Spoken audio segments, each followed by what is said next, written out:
You live in a very fabulous That's apartment, so cool. Monica. My house is like crazy. Is John Waters your It's interior like, decorator? Yes, Monica Schwartz, for sure. Yeah. Right. what were you saying? Sora 2 yet? I have interacted with Sora too. I think You like we might even spend these opening minutes having people share what they're working on. There's a small group of us that I don't want to out it too much. We're kind of experimenting with a bit of like an improv troupe energy, playing with the idea of what happens if we all just start creating a story and running towards it and posting about it and tagging each other and cameoing each other, which to me, I think points to that there's even, and I would say I can accuse myself of also having initial reactions of like, there's sort of like a binary reaction of like, oh, it's just a social media thing. Like, oh, this isn't ready for filmmaking yet. And maybe, I don't know. And I think we're still waiting for Sora 2 Pro to fully land in our lives, but it's definitely a new modality. It's definitely like a new type of interactive experience that I think I can't help but wonder, like, how does this get dropped into dating apps? How does this start getting dropped into daily life and theater? Like there's so many things that sort of being able to suddenly put yourself in any movie that's ever been made is a pretty wild idea. And participatory entertainment. As people, I always tell people, if you want to make friends, talk to everybody about their favorite subject. And no matter where you live in the world and what language you speak, everybody's favorite subject is the same, and that's themselves. So Yeah. it definitely attaches itself to that theory. The me economy. It's just intrinsically human, you know. There's no better way to make friends with somebody than to say, "Oh, I really like your shoes. Oh, I like the color of your hair." And you just watch the wall will just drop because there's just this camaraderie of like, "Oh, they like me." And deep down, no matter how much we say we don't, intrinsically as humans, we want others to like us. And that's like the first step to like getting in with people. It's interesting. Having worked in a lot of reality TV and unscripted shows, like I think to take it one step further of interacting with the media, and I think we're in a generation where everybody's just used to being in front of cameras, but I sort of went through this phase when people were just beginning to be in TV shows that weren't famous people or they hadn't done anything newsworthy. And to just sort of interview somebody who isn't used to being the focus of anything, they're just a regular person. So literally just say, what do you think to anybody? And to point a camera at them in the process of doing that, like it's kind of a huge moment for people. And that's why I loved what I used to do so much. And I think this is tapping into that too, that now we're even skipping the fact that someone decided to cast me for a reality show or interview me in a doc. Like, it's like, no, I just have a open forum, which YouTube created already, but now I get to also go to Mars or, you know, put myself in a hospital drama. I think that's also what's been interesting to me is that there's sort of like the first reaction of like me talking to Sam Altman, but there's sort of like, there's this almost like flow of what people start doing. The first thing is I'm going to ask him about app or something. Then you start cameoing other people. Like me and Mike Joy, I did a funny one of like playing chess top of Mount Everest yesterday.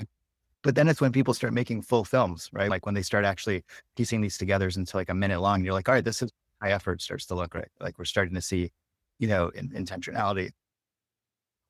Here's Kenny. joy, worry, all of it right in here. Store, secure, suppress. Look, I wear a lot on my sleeve, but this fixes that.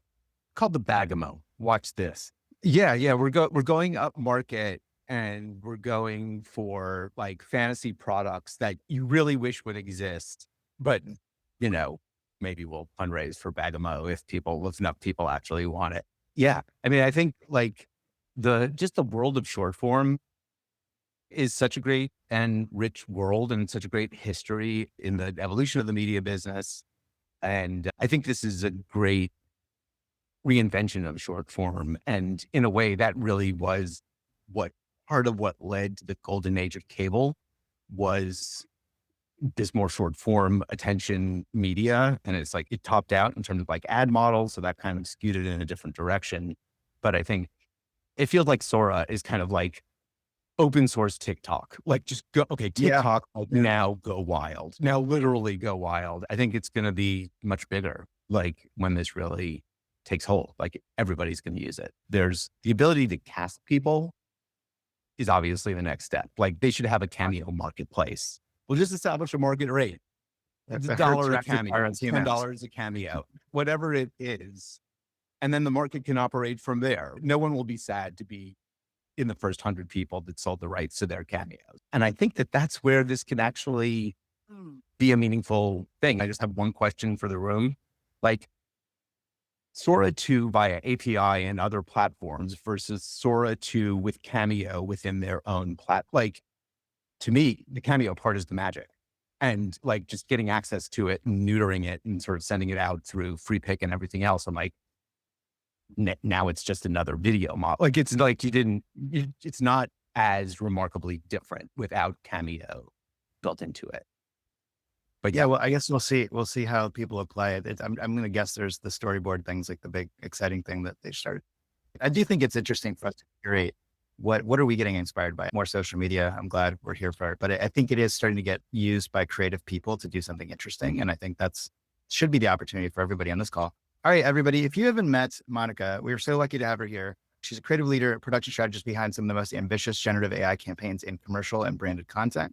And she's the head of studio and brand at Secret Level, which some of you have probably heard of from inception. And she helped land the companies on Ad Age's Company to Watch in the first year, leading projects like the Coca-Cola Holidays Are Coming campaign and pioneering hybrid AI productions for global brands. She serves as the translator between clients, creatives, and AI technologists, turning technical complexity to clear creative strategy. She bridges vision and execution, aligning teams around what's possible. So I remember when Jason really announced Level, and I immediately started to see the patterns of like, okay, there's some people really taking this space seriously and seeing the teams that were built around these opportunities. So I've always been following Secret Level. And then on the documentary side, seeing what you guys have done with the David France film that premiered at Sundance, and I hope to hear more about it. I think you guys have absolutely been operating in a leadership position. So I'm excited for people to meet you today.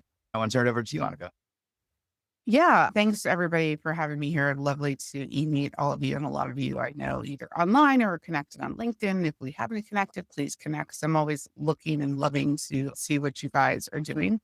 What we did at Secret Level, I think, is really interesting and has been interesting since the inception. So I actually grew up in LA, graduated high school, not college educated, worked my way directly from the age of 18, went out in the workforce, but I was also a Gen X kid. So I graduated in 92, which was the birth of the internet with my 600 baud modem. It was blazing fast at the time and wanted to know how to do HTML. So I picked up a book and taught myself how to program and taught myself Turbo Pascal very early on. But because I had a technology background, I was always able to make more than my peers and do more than my peers. So I like worked at PC Mall, Mac Mall in its earliest days. I managed large teams there and parlayed that into like doing managing call centers. And in my mid 30s, a lot of call centers started going offshore. Jobs started to get smaller. And at the age of 35, I had a completely career change and pivot. I'm also on the board now, but joined an organization, a nonprofit organization in Los Angeles called Streetlights, which takes women and minorities, gives them training and then job placement in the marketplace to help diversify on sets with a primarily focus in commercial and brand level. So at 35, I started as a PA. In the last 16 years, I've parlayed that into where I'm at today. I moved up pretty fast because I had a lot of management skills. So then it was just about the normal things like what does the camera do? What does this do? What does that person do? How do we do it? How do we manage? I worked with Jason for about 13 years as one of his producers. My biggest love of working with Jason has been we have always been on the edge of technology and what that storytelling is, from building a bar and the first virtual bar in the metaverse. I produced the Food Fighters virtual metaverse show. We've taken over hotels for Hulu. We've done streaming with DJ Marshmello. He has the Guinness Book of World Records for the longest music video. So we've always looked at like, how do we plus up everything we do more than just ads? And so that's kind of when this kind of happened. He had this lightning bolt moment where he utilized Midjourney on a job we were doing, and we were both just absolutely floored. And then in true Jason fashion, he was like, well, how do we do something with this? And that's kind of where Secret Level was born out of. I'm really proud of what we've done at Secret Level. Unlike a lot of other companies, we are not financed. We did not get large boats of cash. We have completely built ourselves, bootstrapped up ourselves, meaning getting jobs, taking that money, putting it back into the company to the point now where we have like 10 full-time employees. We have at least 40 to 50 freelance slash freelancer employees going on at any given time. I mean, we just did a bunch of deliveries. I had 19 projects in-house, and that's just on the brand side. We still do long form, which are obviously longer durations to get all that together. But on the short form branded side, we have a lot that's going on. And I think that a lot of people are always really interested on how we do it. And, how do we get the brands like Coca-Cola and Mercedes and, Kalshi and all these other companies who want to work with us? And it really boils down to two things. One is understanding the market. Brand is quite different than film in expectations.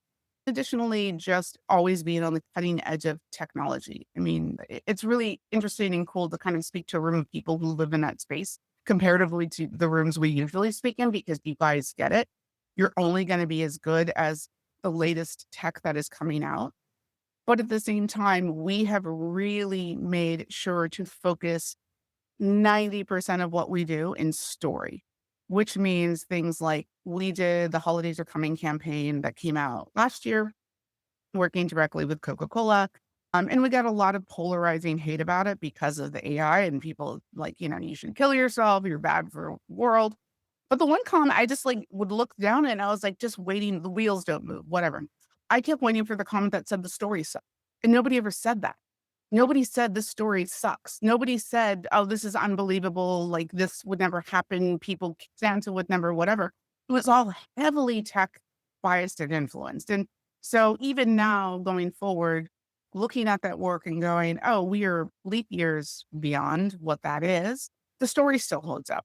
And you think about your favorite films and your favorite things. And even though today, yes, you could probably do a better technological version of the story would still be the same. I think we have been really great and smart in thinking from the brand standpoint. Look, we as everyone else want to do long form and want to do film like everyone else, but we're also realistic and know that we are not exactly there yet. So what's the best way to sharpen your knives? What's the best way to get your name out there? What's the best way to show what you can do now? And that's brand in short form. I absolutely know for a fact in the next couple months, a lot of those companies who started out just as we are film studios now have commercial sides coming out because there is just a viability in commercials. It's the way it's always been. When CG was first introduced, commercials were the first people to pick it up. When animation was first kind of dancing around, commercials were the first thing to pick it up. And I know that a lot of people don't feel commercials are sexy enough. They're not wonderful or neat or whatever. But what commercials really do and really challenge you guys to do is tell a story in a short amount of time. I watch and see a lot of really talented creatives who kind of go out there and put their trailers and their stories. And the minute I look, I'm like, this is too long. It's taking too much time to get to the point.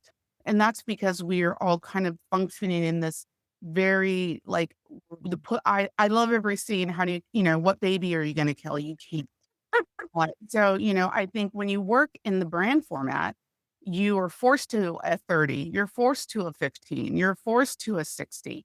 And it really helps your storytelling and how if I only have 30, like in this whole discussion, if this discussion was different and Fred had said, you have 60 seconds to tell us everything, this would have been a different discussion.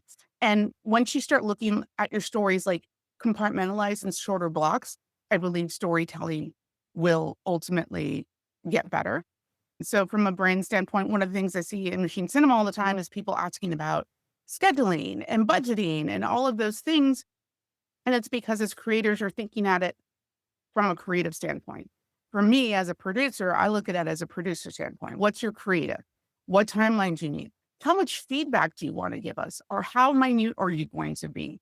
Do you want VFX? Do you want color? Are you okay with me doing the edit? Do you want an actual, an editor to do that? And all of those things factor into costing your time and what you're doing. And so for us, we've been very successful in kind of meeting the brand where they are. We work in a very linear fashion. It's very comfortable for the brand, but also in a way that our artists come in, they know what's expected from them. We have daily meetings. And it's a very traditional way that you would even work in a film where we're like this, and this. And so for us, the success has really been listening to the clients, telling the clients as well, that's a great idea, but what about this? And really trying to do what we do best, and that's plus up their creative because, I mean, your clients are creative, but they're not as creative as you. Your clients are, think they know what they want, but they don't actually know what they want. As creators and problem solvers, them saying, we need this. And we've all been down the road where, like, 150 generations later, you just can't get it. It's just not happening. How do you pivot and how do you change it to get the same idea and action of what they want? Which goes back to the whole concept of filmmaking, right? So, theater level, we blend a lot of those things together and work in teams for all of that. That's the general basis. No, that's great. I mean, I think two things that come up for me, and obviously this is more fireside vibes. And if people have questions, as usual, raise your hands and we can do it in an orderly manner, and also drop in the chat and I'll do my best to keep up. And everybody loves your wallpaper. So congrats on Thank you. the banner. I mean, I think two things that come up is like, I feel like the interaction with clients is interesting because we're often dealing with people that are on varying degrees of understanding about what this technology does, which is very different than talking to people that know what a commercial made with cameras and microphones and traditional, like there's a different dialogue with people that understand the medium of what they're going to pay you for. This sort of implicit education process. What is it like? Maybe what's more interesting is what's the current market like? Are people coming in with a reasonable understanding of what's possible? Are they still kind of like, how do I make this cheaper, faster? You just said it, that you're in a position to say, what about this? What is that friction point like? What's a lot more interesting to everybody in this call is what's possible, not just how much cheaper can things get. Yeah, I think a lot of friction can be solved with education, and it's a very light touched education. I see a lot of artists go, somebody's going to pay me 5,000 for a 30. And then you get into it and then they're like, I literally worked 20 hours a day for 3 weeks, blah, blah, blah, blah. And that's not your client. That's you. You did not set it up so that you were like, great, on this date, I'm going to give you this. I need feedback by this time so that there's 3 revisions. There's 2 of this. And a part of it is also educating the client from my end, because there is so much AI slop. And the slop is, to me, is not necessarily the output.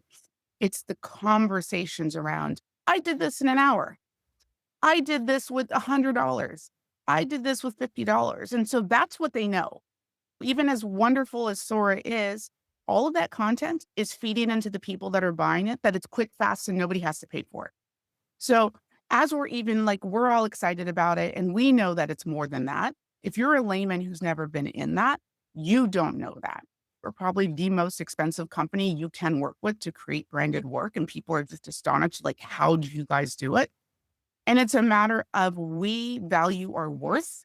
We convince other people to value our worth. And we also make it feel very similar to the way they're used to working.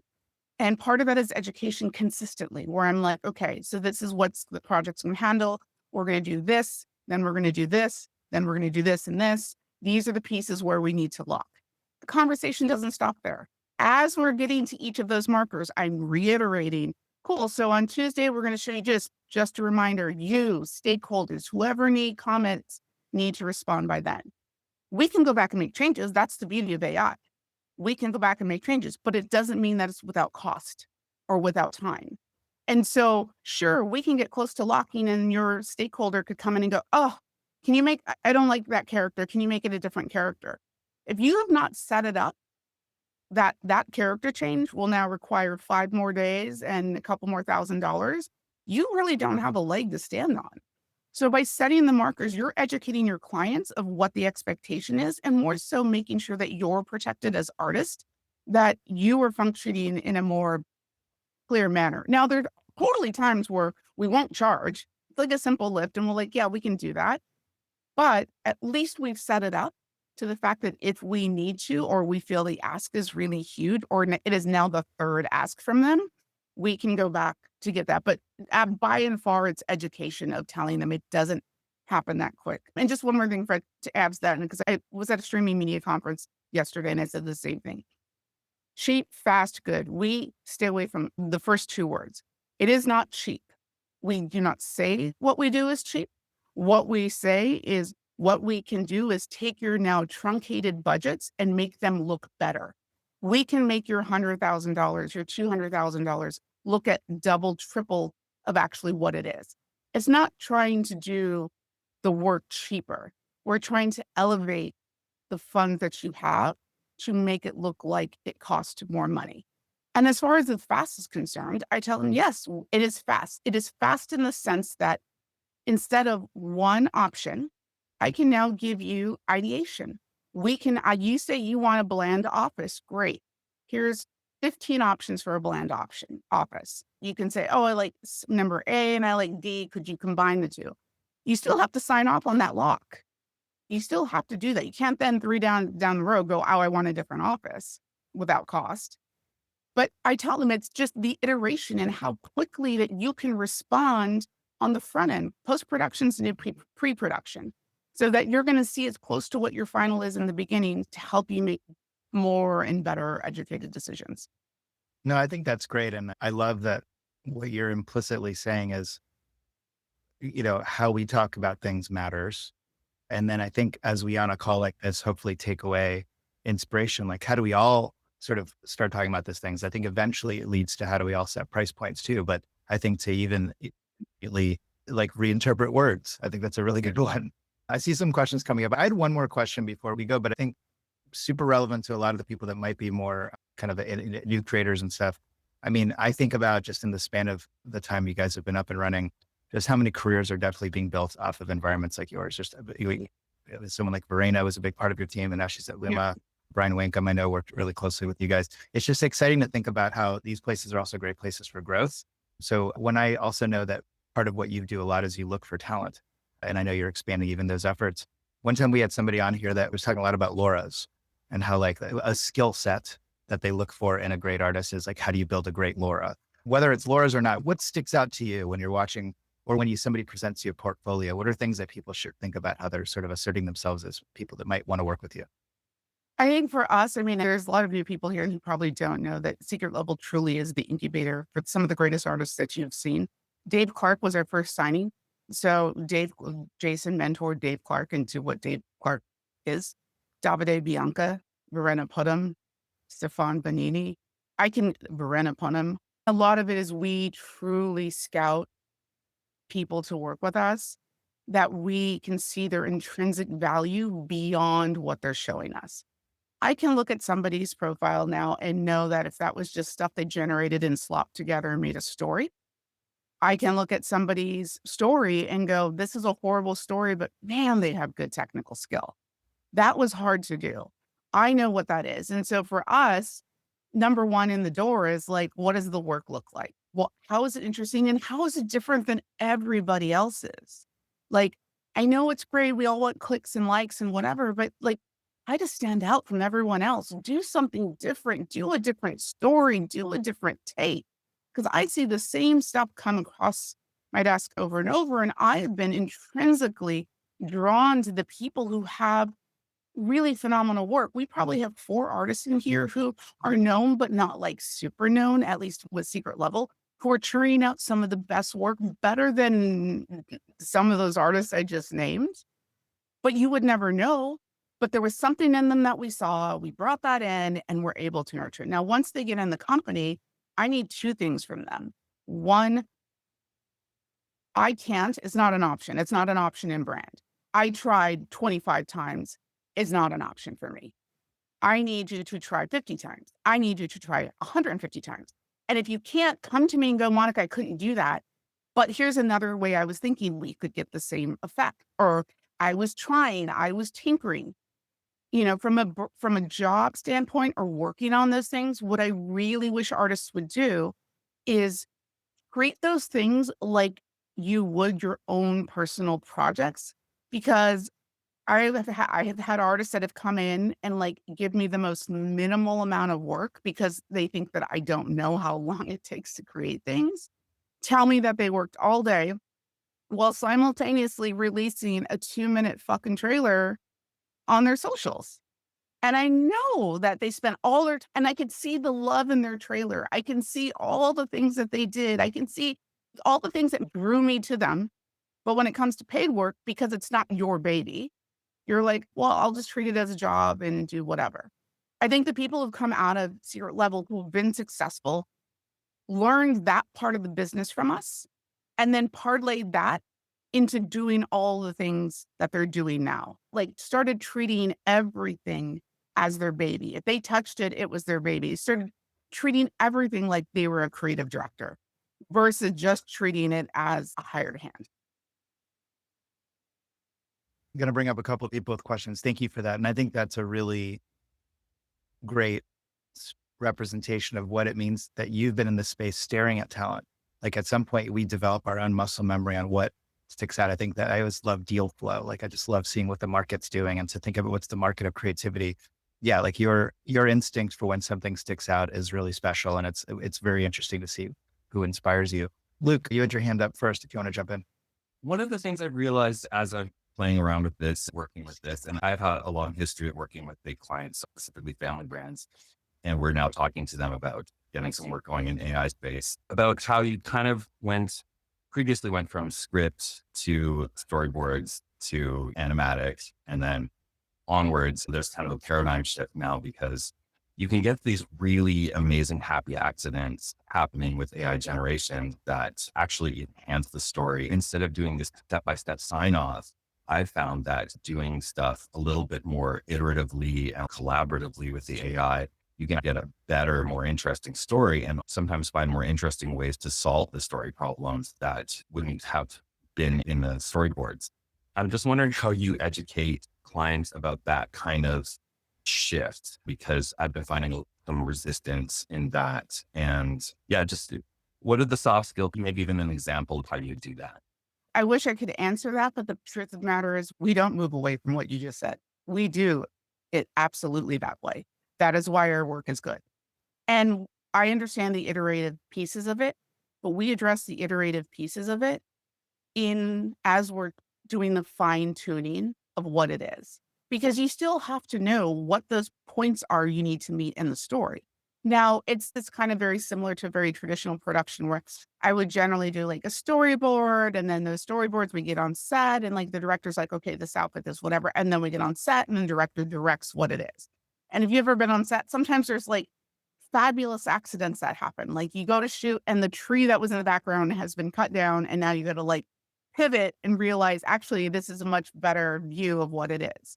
So, when you're doing so much iterative to try to get there prior to like at least locking the story beats, like maybe you don't have to necessarily call it storyboards, but the story beats, you leave yourself open for clients to feel like they're unsure of where it's going to go. When we're working with big brands, there's no educating them about what it is, unless you're like Coca-Cola, where are all the people that we work with like really truly understand what we're doing. They don't understand. They have a very linear way that they want to see things. And what we've figured out at Secret Level is how to make it work for us from an AI standpoint, but also make it work for the clients so they feel they're taking on the journey. And so, yeah, you don't have to like, oh, well, if you start with stills and then go to motion, it's an easier lock because the minute you go to motion, and let's say the hand is like freaking out or something, and those are all things you'll fix, right? With more iterations, that's all they can focus on. That's all they can see. So by locking them into at least, even if it's as basic as this is the character we're going to use, or it's a 30-second about a blue monster. And like, here's like 5 versions of a blue monster. Who do you like? By doing that versus going immediately into iteration of like a million different things, they can really go plant their head around I selected C. Now, when you move it over into whatever, it's already baked in their head. This is who we've cast. This is our character. Now, in that world, if you're like, it would be really cool. What if we did like horns on this monster? Because based on the backgrounds, it would look kind of cool. Those are the times you can kind of plus it up. But ultimately, you still have to start with like sign off, sign off, sign off so that they feel part of the process of getting you guys there. At least for us, that's what's been so successful and what's felt comfortable to the clients. It's a good answer. I think it's another expression of your point about kind of managing your clients, whether in the paperwork or in these steps that you're describing. We'll do these 2 questions. And if anybody has more questions, I already see a few people having some comments in the chat that if you have time while we're on today. And obviously Monica's very active and present and sort of very thoughtful in her contributions in the LA chat group, reachable and obviously increasingly so in her role at Secret Level. But I see, make sure what was up first, Bernie Creativa, which I'm pretty sure is not your name, but I'm just going to call you by your avatar. If you want to go ahead. Okay, hi. Yeah, my name is Luciano. Sorry for I not having my best English. I'm from Argentina. For both of you, Monica and Max, I'm running a small startup growing really fast here in Argentina, focused on artificial intelligence filmmaking. We produce a feature film made entirely with artificial intelligence in just 3 months. And it was actually released in theaters in Argentina. I think things are moving so fast. Suddenly, I'm competing with big studios I could never reach before. What advice would you give someone who's growing this quickly in such a disruptive moment for the industry? I think that sometimes as creators intrinsically, because I see it a lot in conversations where everybody wants to be the Jason Zada or the Dave Clark or the Davide, all of these, or the Paul Trillos, and want these huge companies that are going to do everything. What I don't think creators realize is we have only chipped the top of the iceberg of what is available and who is available. There is enough for everyone and for you to get your small slice of the pie. I appreciate people who have visions grander than that. I really do. But I think it's also there's has to be a realization of where am I at now with a game plan of how we got there. And I say it's so not from an AI standpoint, but when I was doing production, I was a producer and COVID hit and COVID just, then people went back to work, but it wasn't as much work. And then commercials started dying. So I pivoted and I had a COVID company. It was one of the first COVID companies in Los Angeles. And I used all my relationships from the production companies to like run that company. I had people coming up to me asking me, do you want to start a lab with us? I could have been so incredibly large, but for me, I was happy with the small slice of what I had. I really honed into it and I made a good living doing what I wanted to do. So for you, I think you have to look at it like what has happened to the music industry with things like Spotify, with the crumbling of the traditional way to create music. There's artists that aren't signed to big labels that have made a nice, comfortable living. They have a fan base. They're able to put their music out. And I think from a filmmaking standpoint, it's the same way. If you don't look at yourself as competing with other studios, but creating the best work you can as your own intrinsic studio, it will help you just grow as your own studio where you want to be. I want to pivot to Max soon. I know these questions are actually directed towards you, but maybe just because you've been patiently waiting, Vinay, do you want to jump in? Like, I also want to encourage you, you're not competing with them. You just do what you love and you will find the success on your way. And it's great that you're smaller. Don't compare you to bigger studios because they're more complex. They have their pipelines. They're slow. They can't react on what's happening around so fast as you can do. Like, I admire you to keep doing what you're doing. And on a longer format, it's very important to be fast because technology grows. Every couple of weeks, some of the platforms like dropping off new release, it's just game changer of all the industry. So what you were able to do in 3 months, if you're straight to like half of a year, probably it wouldn't look so good because like the technology will get. That's what's happening with longer formats right now. That's why they're not so popular. That's why a lot of people using like combining approach of like real filmmaking and AI while they're just like saving their part of budget or doing like massive scenes with AI. And like, yeah, for like last half of a year, I can see how like from a hard no, a lot of studios moving to like, maybe they're not like 100% yes right now, because like I had a conversation with all huge studios, but they are now understanding like the value of the possibilities. I wanted, just because Vinay had a question up, but I want to introduce you, Max, in case anybody doesn't know why you are so wise in your feedback. I want to make sure people get to meet you. But Vinay, do you want to come up with your question and we'll move into Max? And I want to celebrate that Monica officially wins Best Interior Design category. What was your question? Yes. Hey, thanks, Monica, for sharing your story. One thing you touched upon is around, you said people have put in a lot of quality work into their portfolios, but then when you actually work with them, you don't see that outcome.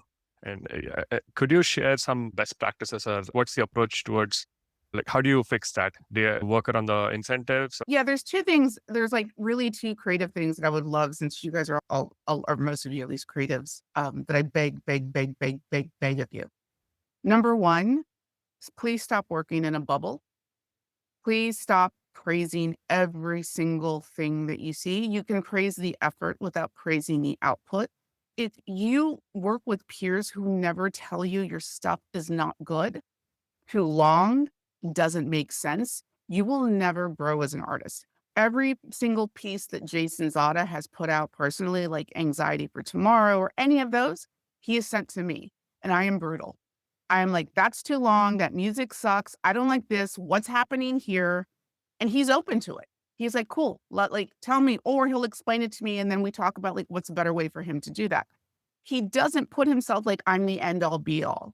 I think Michael Dell Industries has this interesting thing of like, if you ever get into a room where you're the smartest person in the room, leave the room, because you cannot get better if you do not challenge yourself with people who are better than you. So a lot of the problem that I see sometimes as they come in, like I see their trailer and it's great because they actually didn't have a story. They generated a bunch of stuff and then edited it together so it felt like a story. And then they come to me and I'm like, okay, you actually can't tell a story. The one big thing I see with creatives, which makes me not want to look at their work, is that it's like 30 seconds too long, 2 minutes too long. And it's not that it's too long. It tells me they don't want feedback from anybody. It tells me they don't show it to other people and ask for feedback. They're not putting themselves in circles of people who are critiquing their work and giving them real feedback. So, I challenge you all, the next piece of content, give it to somebody in your peer group, just like a science peer group, and say, I need you to be brutally honest with me. What is wrong with this? Is it too long? And take that information back, digest it, and try to make those changes. And you will see they're not always wrong.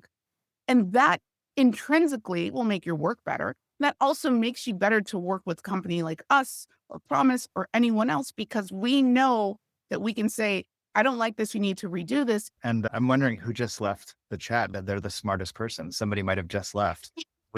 Maybe we all should find out if anybody has anointed themselves the smartest person. Thank you so much. Honestly, this could go on because in some ways, this is the dialogue, and what you're interacting with is what all of us are either individually or collectively growing towards. So obviously there's a few extra comments in the chat, so I hope you have a minute for that. But I want to pivot to Max. Thank you again, Monica. Big round of applause. We're grateful for you here. I want to do the thing that you suggested in the group of doing a session on scheduling. I think the idea of really starting to pull in some of the ideas you talked about and creating opportunities, if that's something that you're excited to share with us, we would love to create a workshop around that. And we'd be very lucky to be a part of that. I'm going to unpin you, and your lovely face will get a little bit smaller, but I'm going to pin Max's handsome face, and his face is going to get huge. Max, this is what I love about this space. I met you because someone in our community, Jay Judah, who might be here today, was like, hey, there's a vertical video conference happening in LA. One of us should be there. And somehow I ended up as a panelist, as if I know anything about vertical videos. But I think we were exploring, how does AI interact? And it's obviously a huge topic in our community. So it was very fun to be there. But you were just sitting right next to me, and I'm like, you're really cool. I'd like to know more about you. And then we got to know each other. But you are with Higgs Field. I think I might have even met one of your colleagues, Vladimir. I'm here in Hawaii with men. We're at this conference for UX design, which is interesting. But Higgs Field is everywhere. And I know that you're also doing your own thing, but I'm excited for people to meet you. You're a filmmaker in your space for 15 years as a creative, but working inside the AI space and also working closely in Higgs Field, which is to a lot of people a creative partner as a technology tool. Would love people to meet you today. Nice to meet you all. Thank you, Fred. Thank you for invitation. Thank you for this introduction. I'll give you a short background of myself. I'm a filmmaker, producer and director. I started in 2009 as a producer. Then 6, 7, 8 years later, I started to direct. I did a bunch of commercials, music videos, short films, feature films, corporate movies, CG, graphics, etc. I won a bunch of festivals in real filmmaking, like my work been selected to Cannes. And to be honest, I've been pretty skeptical about AI from the very beginning. And I thought that we need more time to get where we are now. I thought it's like somewhere in the future. So I joined Higgs Field in April as executive producer, and this technology just blew my mind off. because it's a huge opportunity for all the filmmakers, for all the creators, just to have their voice, just to tell their story, just to experiment, to get things done, because it's complicated to get on the set, especially when you don't have a studio behind you, especially when you don't have budget. You need to ask for a bunch of favors to get the 30-second spot done. Now with power of AI, you just can do it by yourself. And actually, like Monica just told the very interesting thing that resonates me a lot. Like, please surround yourself with the people who are not cheering you up, who are giving you the right feedback. I think it's like, I'm Ukrainian. I moved to United States because of war in Ukraine, and we have kind of different mentality over there. So no one will say you did good. No one, ever. It's because of school, because of just like cultural background. Everyone will find something that you can do better. And I think it's very valuable. It was quite frustrating for me in the United States when someone like, oh, it's such a great work. And you know that it's not a great work. And you're like, come on, guys, it's not useful. But when you're super transparent and when you're telling like, okay, this can be better, sometimes you can hurt someone's feelings, but it's not about feelings over here. It's all about quality. It's all about the result, and it's all about the point of growth. So it's very important to like, I have like a bunch of creative directors, editors, like color graders, I know, like the post-production guys, script writers, and I love to validate this, not with your friends and family, but with the professionals from the industry on a very stage of your producing. And like, for example, with my short film that I did while the COVID hits, it was my first short film that I were directing, and it won like 5 festivals all over the world. It have been selected to Cannes just because I rewrote the script 7 times. Because after I did the block rehearsal and show it to my friends, they were all like, no. And I'm like, okay. So you were pushing further, and then you get into result. So this work is not easy. This work is about like getting things done, and about getting things done on even the best level that you saw that you can. AI nowadays, it gives us like a lot of opportunities. I'm excited about the Higgs Field platform because we started with our own base model. It's so complicated. Our CEO, Alex Mashrabov, is like a genius guy. He head of AI in Snapchat. So we built up our platform and launched in April with basic camera controls. That's something that every filmmaker needs. That was pretty great. But we realized that the future is behind orchestration layer, because there are a lot of corner cases that you just can't cover. And when you have, I don't know, Google from one side, and it's both like real and budget companies, and you're in the middle, probably your tech would be outdated one day. But if we're speaking about pipelines and the things that should be done, that's why we decided to become an orchestration layer. That's why we decided to plug in our system the best models that can kind of lift up all the process of the creation and just give to all the creators the best XUI and the best infrastructure to get things done. Can I ask a dumb question that I don't know, maybe I'm supposed to ask your founder? What does the word Higgs Field mean? Nah, nothing. It just Okay. it's just a name, and to be honest, like I was trying to remember how it's spelling for probably a couple of weeks while I was working in the company. And when you're somewhere on event and someone don't know, it's great when people know Higgsfield, they know Higgsfield. When they don't know Higgsfield and you're on event and they're like, "Oh, can you spell it?" And after a couple of like glasses of wine, it's complicated. It's almost like slap branding, but it sticks out. And then it's like, oh, it's not a technical sounding word or something. I love it. That's a good story. I guess one thing that's interesting is like Higgs Field, and I know you're not totally on the tech team, like, but I think you can speak to where does Higgs Field position itself and why it's a tool for you and why it's an environment for you.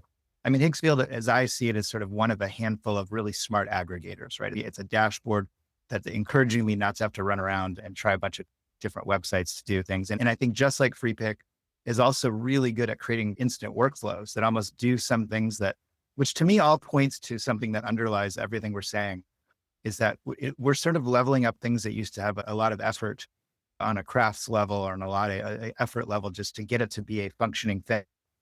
What as a filmmaker, some of them we're starting to realize that there's a new flat of where now this is the playing field of creativity. Is there a new type of story that now starts to feel like the thing to reach for? Is there a new type of genre that maybe was out of reach? I'm just curious, how are you as a filmmaker, maybe what Higgs Field is creating a landscape of, I think, sort of starting to, like, we're creating commercials a lot faster. We're creating characters and casting them in movies. I think Sora 2 just blasted that open too this week. What are you guys seeing as the type of opportunity that Higgs Field is building? We're in the middle between creators and brands, and we're building two bridges from creators to the technology and from technology to the brands. And, it's all about the pipeline. There are hell ton of the formats, of video formats that you can create, like commercials, shorter forms, longer forms, etc. Like a lot of UGC content, a lot of influencers, they're playing with AI. So it's all about giving people opportunity to go and get things done. And what we're explored to Higgsfield, because when you're developing the technology just on purpose of technology, you probably will lose this game. If you're developing the technology and you keeping in mind the formats, like different verticals where you can be useful for your users, where you can be useful for the businesses, that's the way where you can actually win this race. From the very first day that I joined Higgsfield, we were discussing that we should become an orchestration layer. And we explored a bunch of different verticals, started from short dramas, feature films, animation, commercial works, music videos, UGC content on scale, etc. So it's all about experimenting. It's all about educating your customers and your clients in the same way. The coolest thing, I was teaching students back home in Ukraine, so it's so easy for me to kind of explain to the greatest professionals who work with old approach, with classic approach, why their script wouldn't work out through AI, because we don't have such level of control yet. Or you should keep in mind that it's all about the story. Story is main. All other things can be adjusted, because after you get your shooting days done, you can actually add any footage. So you're working with what you have on a set. With AI, for example, we were creating the huge campaign for IMD. And we started with like, okay, let's do like a minute up to two. And we ended up with 4 minutes of content in 3 weeks, which were great because on the way, we were able to improve the scenes, add more angles, get more of the feeling to your audience that they need to receive from what they're looking at. Yeah. That's interesting. I mean, if people have questions, please jump up and obviously specific things field. What do we think? Anthony, you have a question. Jump in. People are always trying to use the latest, greatest technology instead of using a paintbrush and a canvas and creating art. Monica, you say, we're still filming. We still need the storyline. We still need to be able to tell a story that people want to watch. And using this as just another form, whether it be CGI or animation or anime, it's just another paintbrush. And so we try to teach people. I put in the chat just a couple of examples that we did like 9 months ago.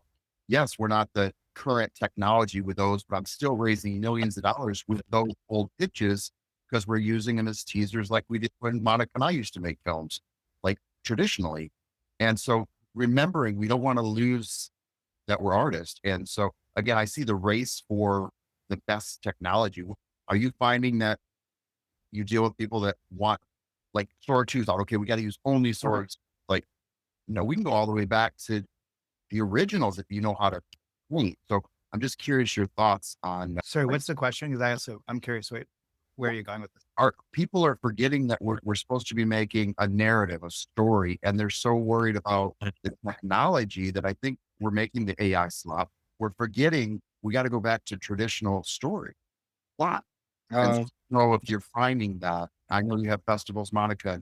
I'm curious if that's because I'm seeing a lot of people excited about the technology. And I'm like, tell me a story. So my opinion. So I was curious what the thoughts were. They're not much of the question, but I have thoughts about this, like, so I can share them with you. To be honest, we have professional deformation. because we're all professionals and we're all into this kind of bubble of the technology. But regular kind of viewers, they don't think about what camera you used. They don't think, have you like made CG or I don't know, something else over there. They're looking at the story, if they like it or not. That's it. I can say the difference between Alexa Super 35 and like Sony Venice 2. I can say difference between like a Master Prime lens and Compact Prime lens. But does it matter if the story is bad? That's it. So like the technology nowadays evolving super fast. And I think people are getting excited, but like with some things that wasn't possible before. Like when we just joined the conversation, a lot of people were discussing Sora too. And I think it's amazing because it's new reasoning model. It's completely new type of how the technology working on your data. And yeah, it's not super great right now, but in the same time, it's like it's amazing. It's such amazing as I know Runway Olive, which is video to video model, which is like first model who are working. Yeah, it's not there yet, but like in a couple of years, the technology would be all on a top level. What should be next? The next would be the speed of the generation. So everyone will be fighting to generate like faster because now it's if it's generating for a minute, if someone like, okay, I'm generating in 15 seconds, in 10, in 5, but less than 5, it already doesn't matter. Then what else? Then it's matter of cost.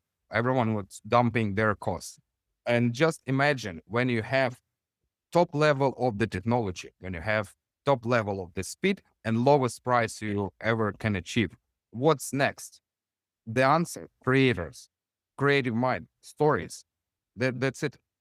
That's a good answer. I think Anthony, if I'm hearing your point, is that the people are either talking about, are we telling stories or are we getting so wowed by the technology? Like there's this like old Marshall McLuhan, like the medium is the message in some funny way, meaning that like on some level, some people are also reacting to what's possible.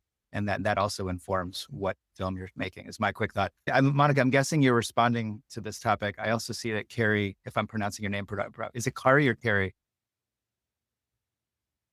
It is Kari. And thank Kari, you for asking. excuse me. I also see you patiently waiting, but Monica, did you want to jump in really quickly on this topic? Yeah, I love what Max is saying because I think sometimes we get so lost in the sauce of like what's the newest thing, what's the newest tech, what's the newest thing, and going back to a lot of what Max is saying about as is that part of your journey in learning the newest Sora and learning the newest VO 3.1 and learning the newest Kling and learning all that new stuff. I see people just spending tons of time in that. What you don't spend time in is like learning about filmmaking. And I say that because what happened was the earliest days of generative AI was heavily revolving around technology. And it sucked because technologists were saying, this is how you do things. Then filmmakers came in and said, that's not how you tell stories. They started changing the models, which is why a company like Higgs Field has a Max with them because they want to go, Max, well, how do we tell these stories? What kind of cameras, what kind of angles are people looking at? And you look at something like, stories that Jason tells back, to Jason.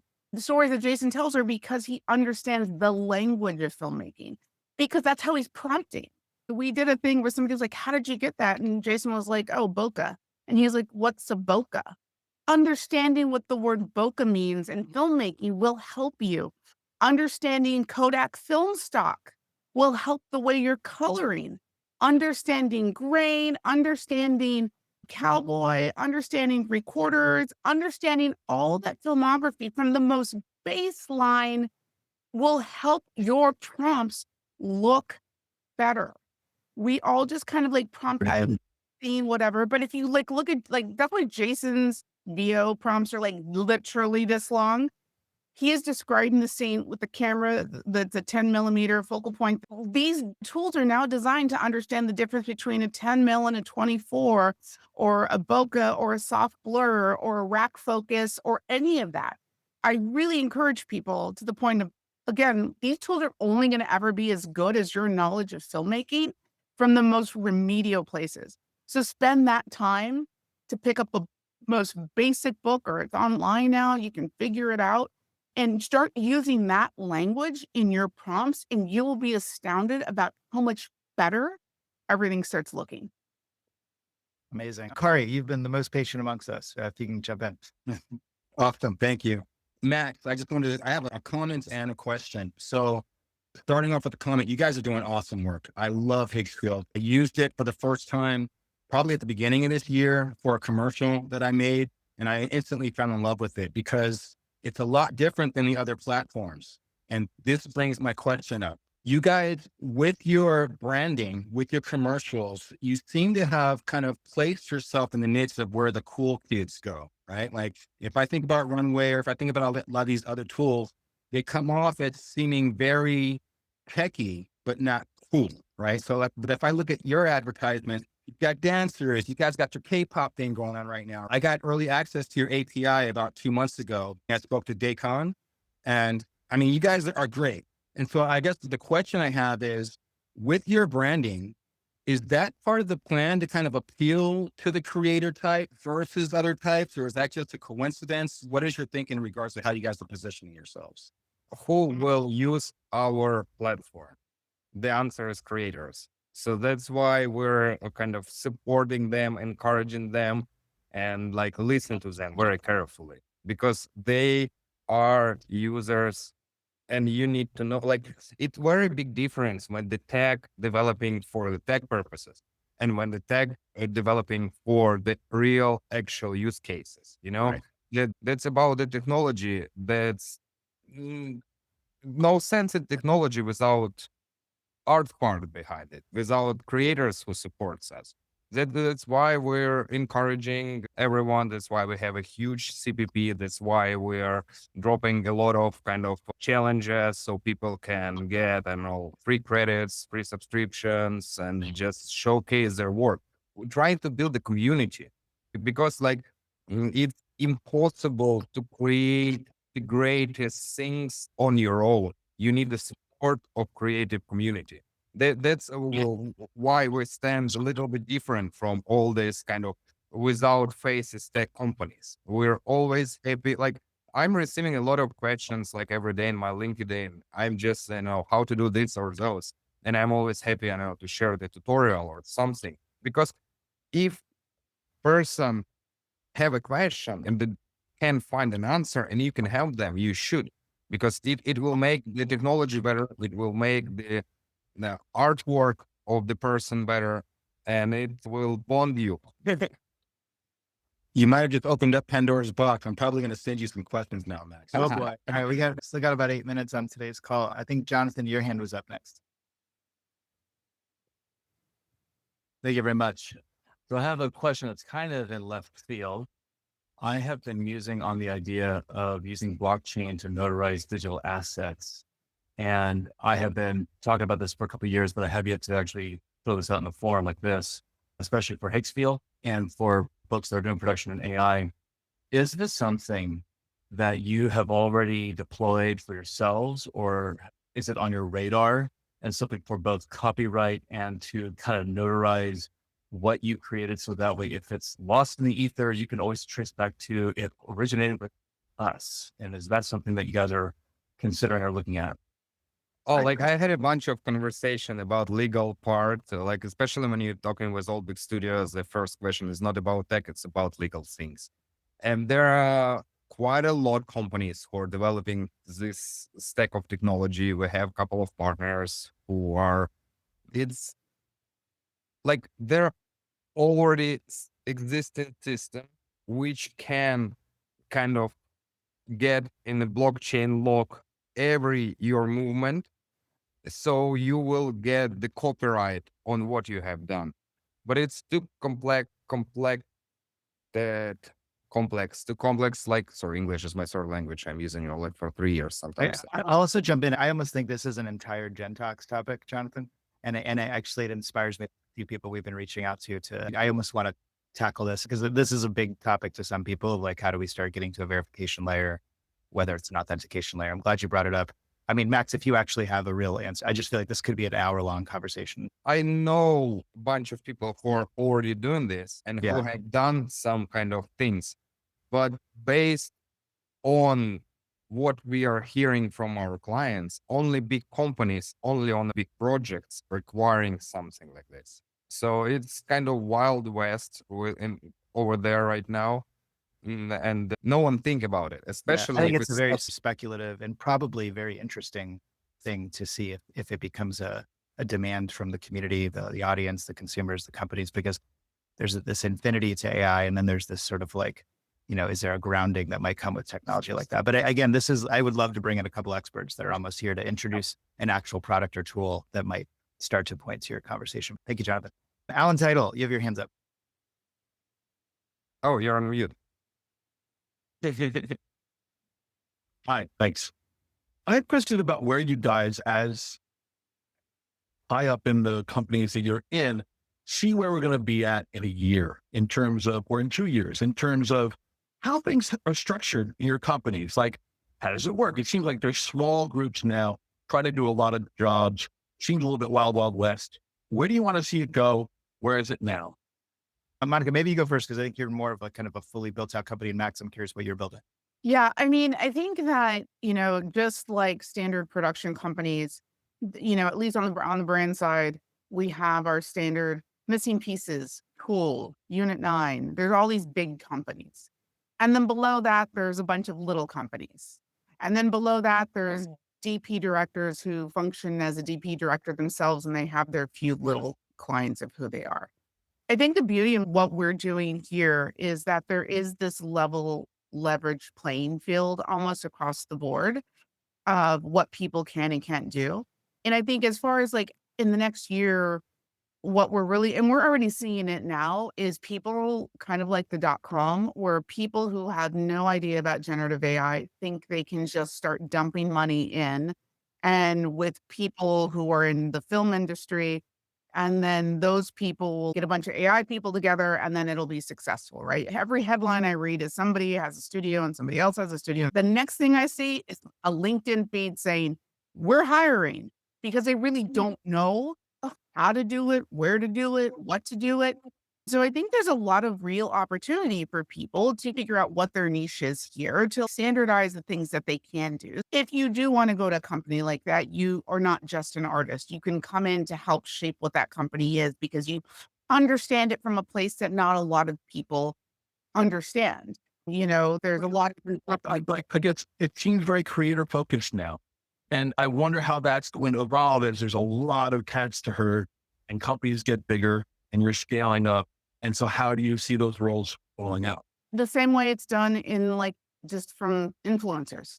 You still have single influencers. You have influencers who have built companies like a Mr. Beast, where it's like a huge entity. Then you have influencer companies that just manage a bunch of influencers. I think there's so much sway in where it is. And that's kind of the true democratization of what we do. It's one of the things I'm so proud of this community, is that we are so open to sharing how we do things, when we do things, and collaborating. The biggest concern from the studio side is that what does that do to them? And so, we keep hearing how the studios are like gun shy. They're not exactly sure. That's a lie. It's a lie. Every single person on this call I know has probably been hit up by a studio, knows somebody who's been hit up by a studio, knows somebody who's working behind the scene for a studio. Everybody's trying to get ahead of it, so when it clears, the floodgates will open. But as far as like where the market's going to be, it's just going to be more open. People are going to be more open to what generative AI is. I will be the first one to say something like ChatGPT has definitely paved the way for people to be more comfortable with utilizing AI. So I'm a big proponent of ChatGPT to help. There's less hate this year on ads versus last year. But again, same thing was said with CG. Same thing was said when we started using XR, VR stages. Same thing was said when we brought sound into film. Photoshop. Said when we did color, just the nature of the beast, right? Photoshop, I think, Like, got Morning America ads about how bad it was too. You always have pioneers, then you always have early adopters, and then you have like all the mass market, and then you have like outdated late guys. And we are all now pioneers. We're not even early adopters. Like that's it. Like we can see exponential growth on our usage, just not because we're competing among other platforms, just because pie gets bigger every day.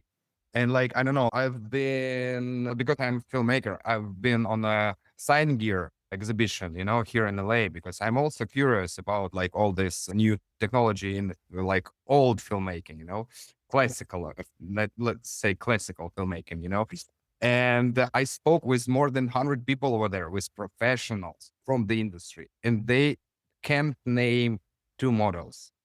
They're not there yet. So we have now like super pioneers from the film industry who jumped in because they realize that it's the future. And we have the completely new people who never been in the film industry before, but they're into tech. And I can tell you the big difference between these two type of professionals or just users, because like filmmakers, they have this huge background. They know how to tell the story. They know like approach like pre-production, production, post-production. They know how to manage the projects. They know how to, I don't know, get this confirmation from the client. Okay, now log this character, now log this location, now log this look and feel. And there they're going. And the guys who are just jumped into AI from the very beginning, they just like, okay, I'll generate like 100,000 of options. And then client just, well, it's not the way that industry get used to work. So with all this new tech, we're trying to bring industry to the standards of new tech and new tech to standards of the industry, because somewhere on the merge of these two kind of worlds would be the future.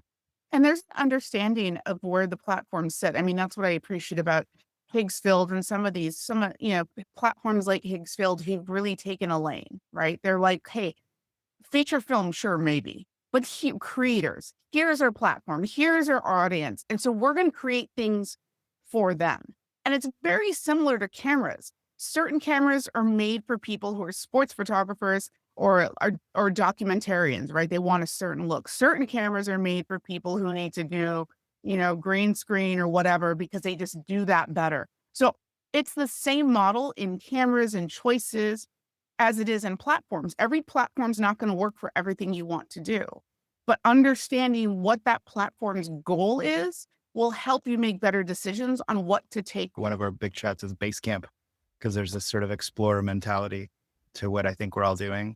I love the pioneer reference, Max. And I think both of you today are sort of representing different types of choices we make as we start building on those pioneering adventures, whether it's about making money or influencing creativity or hiring people.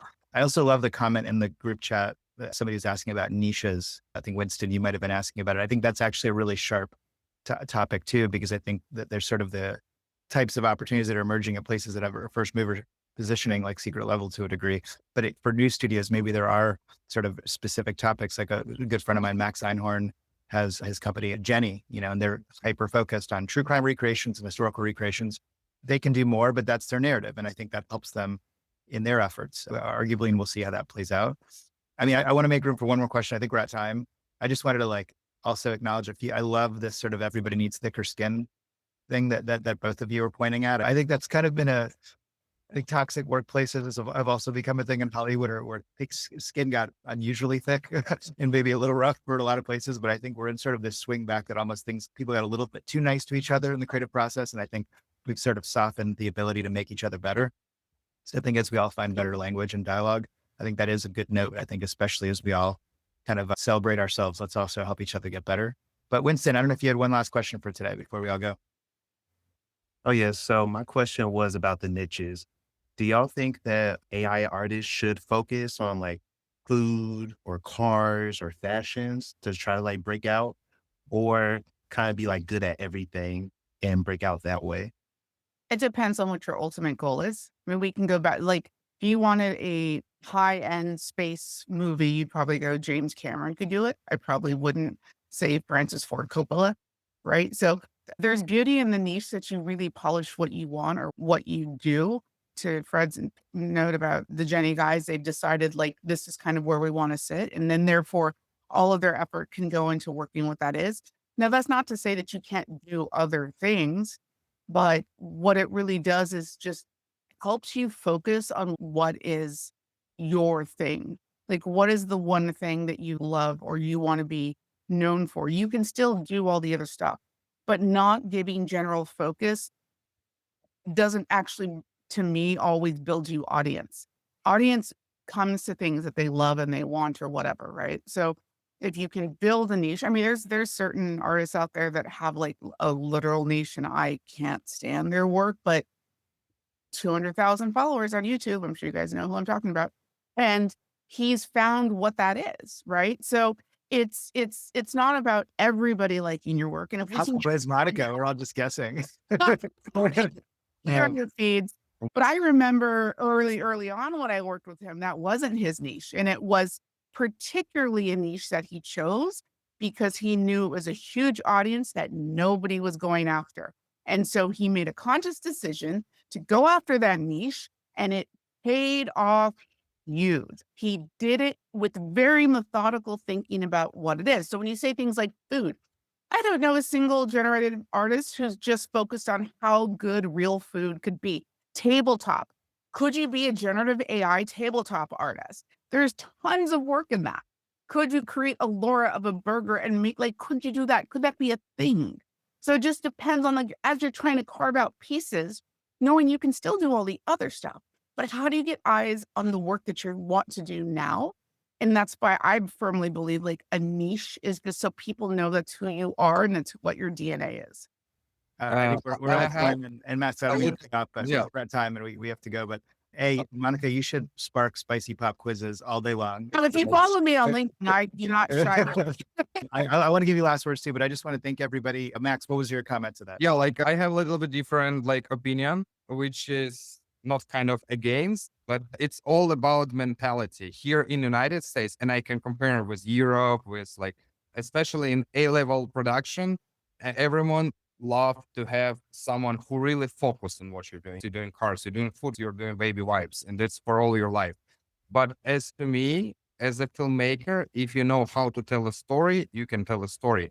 And the thing with AI, all this can be merged because on a high budgets, you can get one commercial a month and you will work on it. In AI, you can run 5, 10 commercials a month just because of, and you can explore a lot of different styles, a lot of different approaches. So it's good to be focused on something. And you know, like I'm creating this thing like better than like others.